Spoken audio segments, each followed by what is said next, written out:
welcome back for another species spotlight.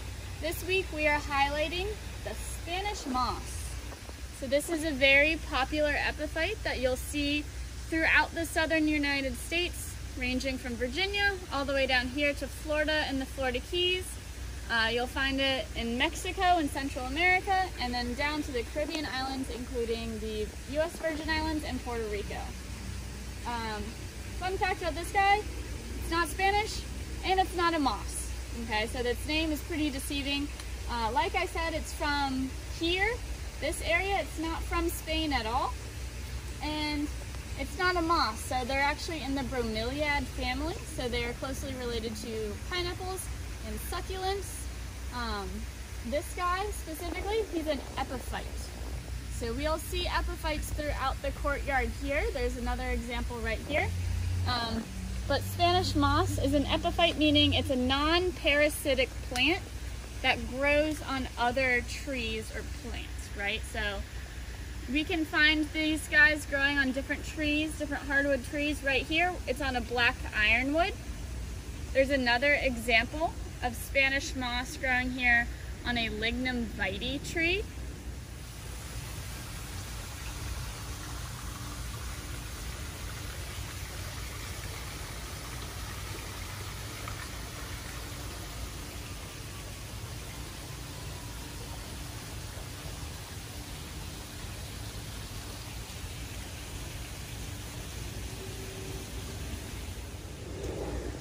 So what this guy does, how does he get his nutrients and water and things if they're not planted in the ground like a normal tree, right?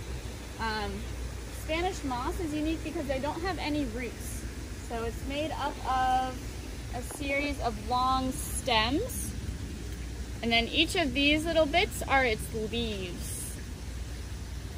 And you'll see that Spanish moss is a green, it's like a greenish to a silvery gray color.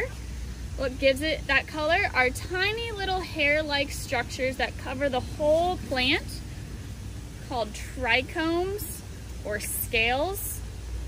And what the job of those trichomes is to catch moisture, so to catch water and nutrients from the air or from rainwater, right? So that's how they get their nutrients in order to grow. We can compare that to other epiphytes like this guy hanging right here. You'll see that this one has actual root structures. So these are root-like structures. It's still not parasitic, so it's not burrowing into the tree or the plant that it's growing on, and it's not sucking nutrients from that tree that would make it parasitic. It's just growing on top of it, but it's gathering nutrients and water from the air. Some other names, some other kind of funny names for Spanish moss are tree hair, or old man's beard, or Spanish beard. And these guys, they're angiosperms, so they produce flowers. That means they're a flowering plant. They produce teeny tiny little kind of inconspicuous flowers. They can be gray, brown, or yellow, and they're pollinated by small creatures, so butterflies, bats, or bees. And then they can reproduce in at least two different ways. So they produce seeds, they have little kind of fruit, and then the fruit will open up, release seeds. These seeds have little hair-like structures that act as almost a parachute, and little hooks that they use to attach themselves onto tree bark so that they can start growing there. They can also reproduce via fragmentation. So little pieces of the Spanish moss might break off and be carried off into the wind onto another tree and reproduce there. Or Spanish moss is a very popular tool used by birds to build nests.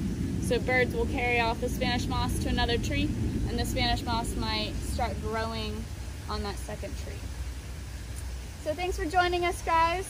I hope you learned a lot about Spanish moss today.